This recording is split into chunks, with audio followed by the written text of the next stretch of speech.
Fish aren't the only things that flop. It turns out that mermaids do too, especially when they are CGI monstrosities of a movie. We're talking about The Little Mermaid from last year. Why is it back in the news? Well, big news, folks.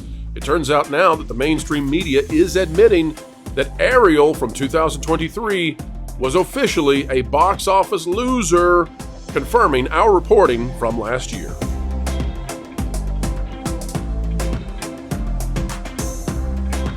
Ladies and gentlemen, welcome back to the place that warms your heart by bringing the news to you in the most accurate way we possibly can.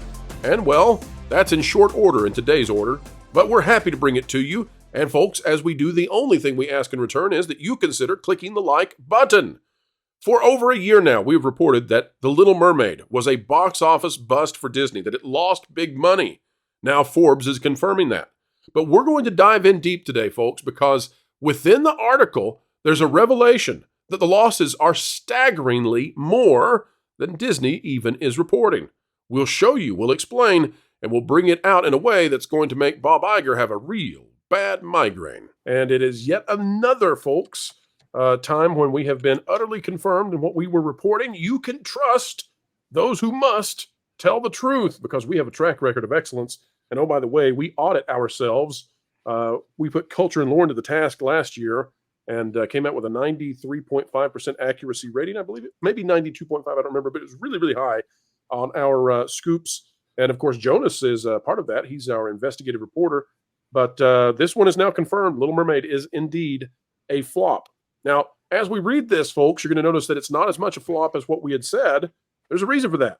It's because Caroline Reed, who is the author of this, has to use Disney's numbers. And you can bet Disney's being as kind to themselves as they can be. Let's read it and see what it has to say, and then we'll come back to those super chats in just a moment. Disney Little Mermaid plunges to $5 million loss. Disney's live-action version of The Little Mermaid lost an estimated $4.9 million at the box office last year, according to analysis of recently released filings, which revealed that the movie's cost exceeded the production budget. Who would have thought? And that quote is going to be why this is a much bigger flop, hang tight, folks, as spending surged to $355.1 million. The movie is a remake of Disney's beloved 1989 cartoon, which won 2 Academy Awards for its score and its catchy song, Under the Sea. The remake stars Halle Bailey in the title role alongside a cast of computer-generated characters, which contributed to the movie's colossal cost. The latest filings cover the year to August 31st, 2023, which is 3 months after the movie was released and long after filming wrapped in July of 2021. The year before release is when intensive work on visual effects is usually done, and the financial statements show that $35.4 million was spent on the movie during that period. It did not pay off, as The Mermaid was widely criticized for the eerie appearance of the creatures which inhabit its undersea world, which I will say was poorly lit and hard to even visualize. There's something about these depictions that triggers an uneasy response, wrote Vox. That's good enough from Vox. We'll keep going. It contributed to the movie scoring a critic score of just 67% on the review aggregator Rotten Tomatoes. Their audience score was more complimentary and awarded its 94%, although I would say, folks, be wary of the audience score on Rotten Tomatoes unless you know what you're doing. We'll lead you through it to explain. It's a little bit more difficult to ascertain what's really going on there. Rotten Tomatoes, I believe at this point, is designed for that reason. According to Disney, when it grossed $570 million at the global box office, which was respectable, but a far cry from the $1.7 billion that Lion King made in 2019 and the $1 billion that Aladdin made in the same year. It is widely accepted that studios receive around half of the theater takings, as we often tell you both here and on the Valiant Renegade show. 49% is what the takings are on average for theaters. And remember, too, that when we dive deep into the finances of movies, we often have to break it down both based on how much it performed domestically as well as internationally. And then there's also the Chinese component. So it's really actually quite complicated to figure out. One thing that further complicates that, people should be aware, that's presuming a semi-long run, because the way they split between the theaters and the distributor, the studio, is much weighted in the distributor's favor in the first couple of weeks and then shifts the other way as time goes on. So if there is no time goes on because the picture flops, sorry, all bets are off. That's right. The companies usually have code names so that they don't raise attention with fans when filing for permits to film on location. Unfortunately for them, Jonas usually figures those out, cracks the code, and we talk about it. The Little Mermaid was made by Disney's subsidiary Sandcastle Pictures, and its financial statements shine a spotlight on the windfall from the UK government as well, as the $355 million that it cost to make the movie. It blows the movie's estimated budget out of the water. Deadline had claimed that The Little Mermaid had a $250 million production cost. Now, folks, you'll recall that we claimed that it had, I believe, a $332 million. Seems like they added a little bit of money in that last year, which we were not privy to at that time quite yet. Now, here's where it gets really interesting. The share of the box office isn't the studio's only return from a movie, so offsetting it from the cost in the financial statements does not show whether it made a profit or loss overall. It goes on to talk about DVD, Blu-rays, and streaming.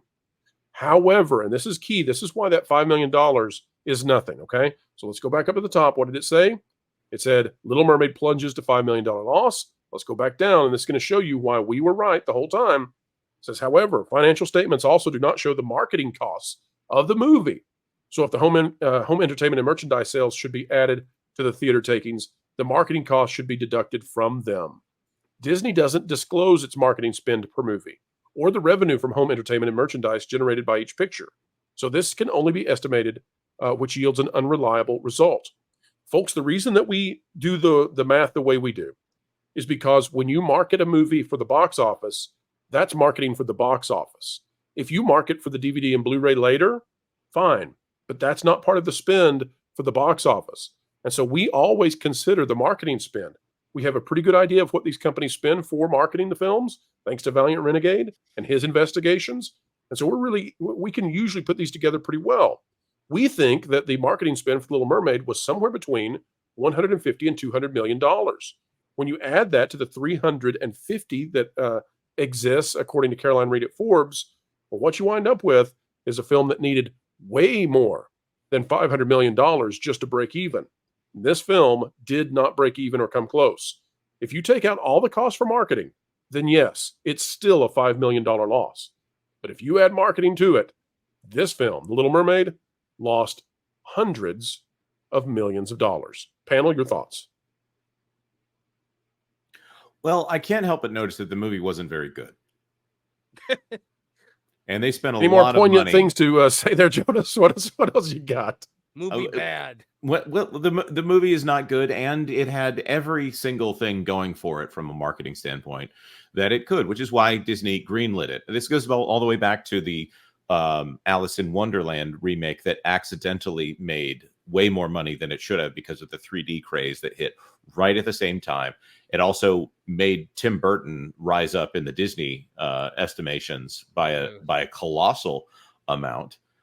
They hit that button over and over again to say, okay, well, if you guys like Alice in Wonderland, get ready for it. Well, here's Cinderella, here's Jungle Book, here is Aladdin, here's Maleficent. Maleficent more in that same vein here. And Little Mermaid was them checking the box over and over again and responding to the audience saying, yes, we'll show up even if you don't put in all of the effort that you need to on these films. And I'm not harshing all of them, but some of these. I mean, Beauty and the Beast, the live action Beauty and the Beast is awful. They made that they made it as close to the original as they could, but worse. And that is the, and when you show up and you watch a movie, you should not be thinking to yourself, wow, that original was great. Why am I watching this? And well, if you think about it, Jonas, these live action remakes it's a lot like what Disney does with its parks now. It's like, you know, that thing you used to love? We made it more expensive to go see and worse. And when you try to make it, as they have with some of them, as shot to shot accurate to the original as you can, you only call out the comparison in which it loses by comparison.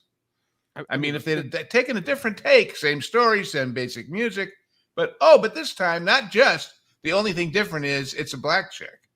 Well, the movie was The movie was dreadful, and the woke mob was absolutely out of control when it came to this. They chased the guy that played Aladdin off of social media because he said this movie wasn't going to make $1 billion. Who's laughing now? Yeah. Well, there's also the fact that these movies trade in nostalgia, and Disney has essentially killed nostalgia by saying, here is a streaming service with every single film that we have ever made, minus Song of the South. And so there is no chance for these movies to not be in the public consciousness right now. So they're sitting right next to each other on the streaming service.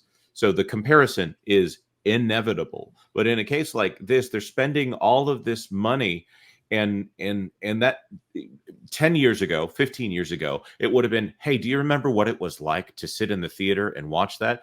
No, but now they have, remember that movie that your daughter watched 4 times yesterday? Here's a lesser version of it.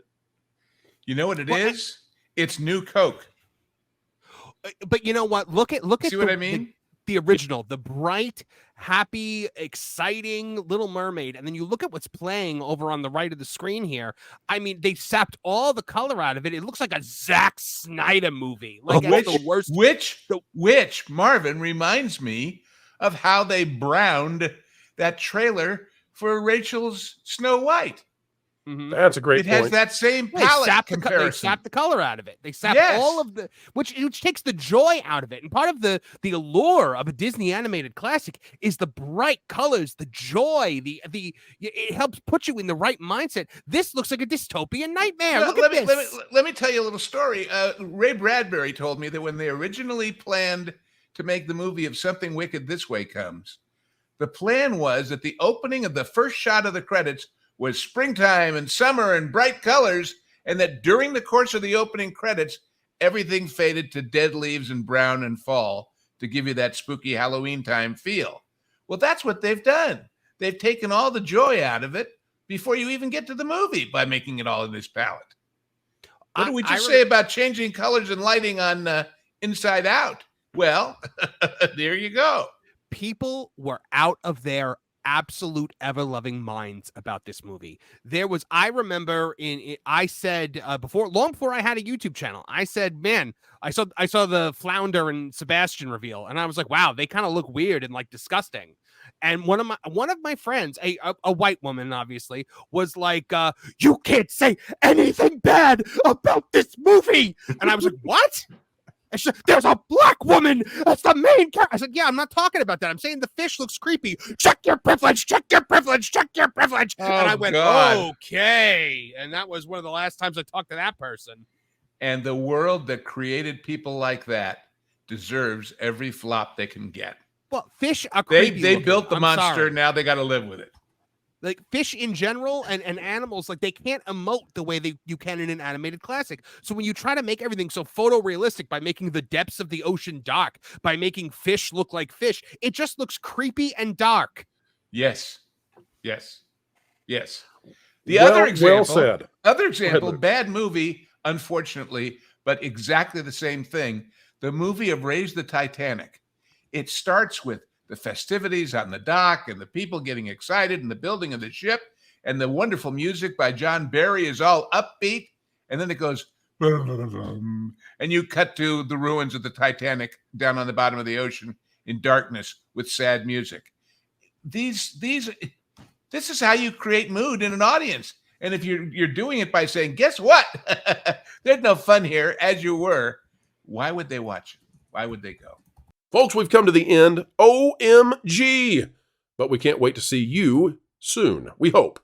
Folks, you can help us send this thing out far and wide across the fruited plains of YouTube by clicking the like button. Share, subscribe, click it and stick it to the algorithms. It is the notification bell. Drop a comment down below. Let us know your thoughts. And get out there, folks, and support our partner channels on YouTube. That Park Place, That Game Place, That Pod Place, and oh yeah, Vacation Radio. Folks, we hope you're having a swimmingly good time. Get out there and make the world a better place. You'll feel better for it, and others will as well. Until the next time we get to spend time with you, folks, keep learning, keep growing, and as always, keep having fun.